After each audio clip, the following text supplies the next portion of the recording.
Hillary Clinton held a fundraiser in Denver yesterday, and I would love to be able to tell you what she spoke about, but I can't because I didn't hear it.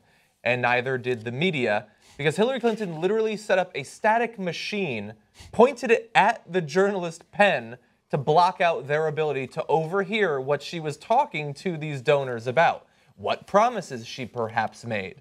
Now, we found out about this thanks to Stan Bush, a reporter for the local CBS affiliate KCNC, who did a before and after sort of video. So in the video you're about to see, the first section is with the static machine on, and then the second is once they finally turn it off, once she said whatever it is she needed to say.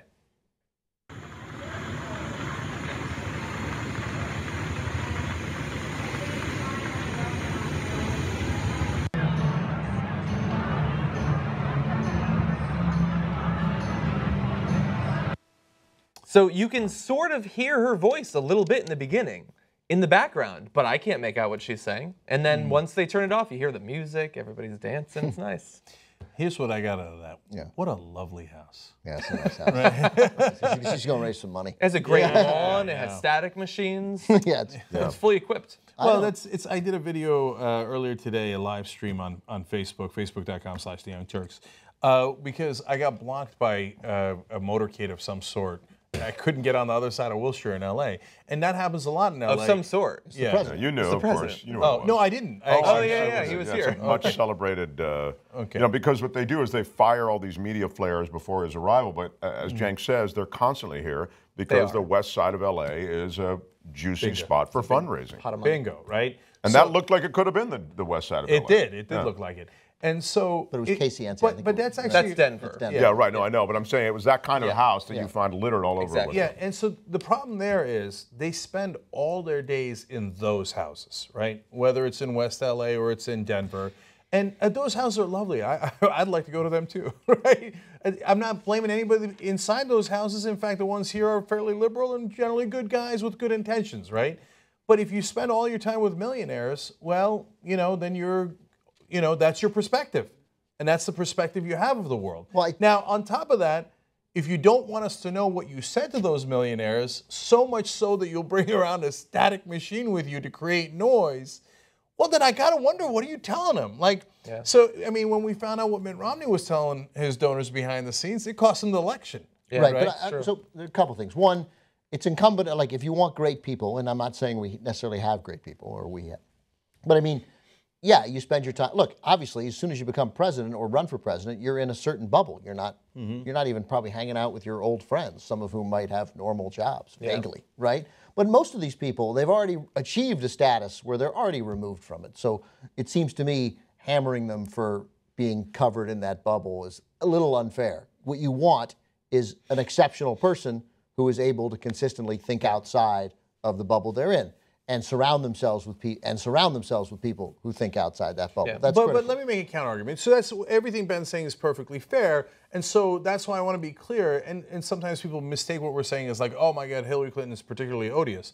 No, she's just part of this odious system, right? So actually, Bernie Sanders is exceptional for being outside of the system, even though everybody else is functioning in a way where they got to go get the money. But then my argument against that would be, Ben, well, if we created a different system, right? And so, for example, you have public financing. So you don't need to raise any money from rich people, right? But what you do need to do in a public financing system is prove that you have enough supporters. So you'd have to get signatures. You might even have to raise a small amount just to show that there's excitement about you. 20 bucks from people or 50 bucks from people, right? 27 bucks, we'll say. Right, or perhaps, right?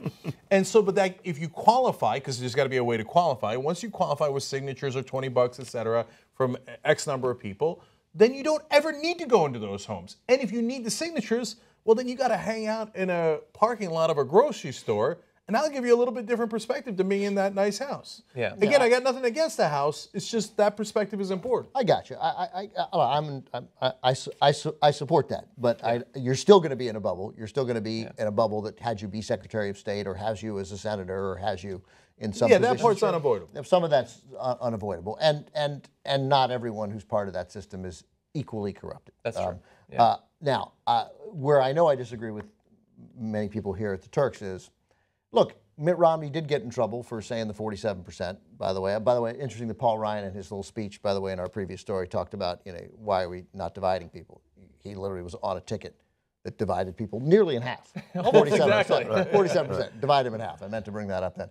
But so if the press isn't invited, they're not invited, and I support this. I got no beef with it. If you're not invited, you're not invited. And one thing I like about Hillary that I think let's presume she wins the presidency for a second, right? Where on the face of it, as the person who we think she is versus the person who we thought Obama was, and maybe is, right? I think Obama is probably, I'm guessing, I don't know, but I think he's more to the left than Hillary. But that's what we thought in 08. That's what we think now. I think now, based on the last 3 years, but I think he is more to the left, but whatever, it's a little irrelevant. What he also is certainly more than Hillary is, I think, much more eager, he's more eager than anyone maybe in history to be a uniter, to bring people together, true. right? Yeah, that's what he wants, what he staked early on, more than half his presidency. Every bit of legislation that crosses his Yes, exactly. Again, she's the kind of person who has a static machine. Like, she doesn't care. She doesn't care about making friends. She doesn't care about whether people like her. She's less interested in that. If there is an upside to a Hillary Clinton presidency, if we're ever going to get surprised by it, we know we're going to get disappointed on a lot of things. If there's ever going to be a surprise, it's her overwhelming desire to win, even if it humiliates her opponent. And there's something to that once you get in the Oval Office. I will give her credit if she becomes president during her first State of the Union. She just points at static machine right at Congress. It's like, you can yell whatever you want. I'm not going to hear it. Well, but also, I got to give credit to Ben for to turn this story in a way that's positive of Hillary Clinton. Yeah. Well done. I don't agree. I agree with the points you're making. I don't agree overall for a reason I'll state in a second. I'm gonna partially agree with him. I was astounded to find out that these static machines even exist. I've never heard about it. I can't say for sure that other candidates haven't used it for events. I'm sure that they have. I've just never heard about it. But I think that we might be being a little bit too hard on her, because if she's shown anything up until this point, it's that if you miss one of her speeches, she will release the transcripts. So we're going to find out eventually what she said. Right. I mean, as soon as the Republicans do. Yeah. I don't know that look, this is a new media world, and all of these candidates and any public figure has sort of fallen victim to this sort of new media world, which involves boom mic somewhere where they didn't expect it. Somebody's shooting something on their iPhone. That was the Romney blow up. Yeah, and so, hot mic, exactly.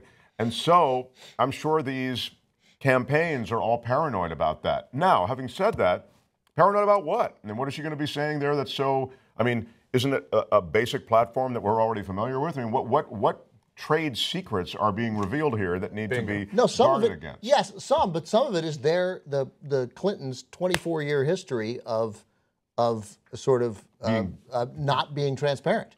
I mean, I see. They're not into it, and she doesn't trust the press, and neither did her husband, but she particularly doesn't. I, as you know, understand partly why she doesn't, because I think she's been unfair. This is what I thought about this today. I think she's been, more so than Bernie, wildly unfairly treated in general by the press, but not for the things that you wish the press would treat her for. So I agree. So that's partly why we've had, to some extent, a pointless argument. Like, if they got on her more, the mainstream media got on her more for taking money from Wall Street and that Iraq War vote. Okay, great. Let's go. That is the stuff. So their instinct is the press is not invited. How do we let's shut them out? They don't care. Right.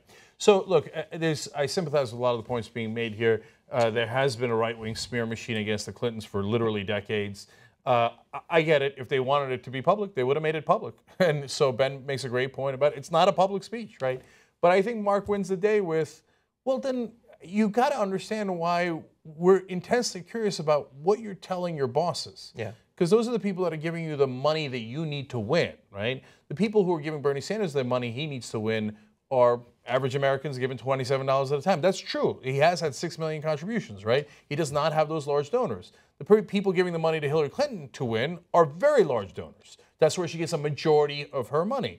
And then when she goes and talks to them behind closed doors and wants to make absolutely sure you don't hear what she's promising them, well, that's obviously a cause for concern. Yeah. And if they can't see that that's a cause for concern, that they're even more disconnected than we realize.